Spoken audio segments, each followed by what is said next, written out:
മാരൻ റെഡിയാണ് നാരി കല്യാണ തലമേളം വേറെ മാറി മെതുവാ ബേബി സറിയാണ് നൂബി നിജമാന പരിപാടി വേറെ മാറി.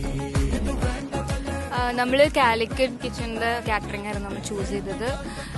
എനിക്ക് ബെസ്റ്റ് ആയിട്ട് തോന്നിയത് നമ്മുടെ ഡെസേർട്സ് ഒക്കെ ആയിരുന്നു. അതുപോലെ തന്നെ ഡ്രിങ്കും പിന്നെ ഈ സ്റ്റേഷൻസ് ഒക്കെ ഭയങ്കര നല്ലതായിരുന്നു.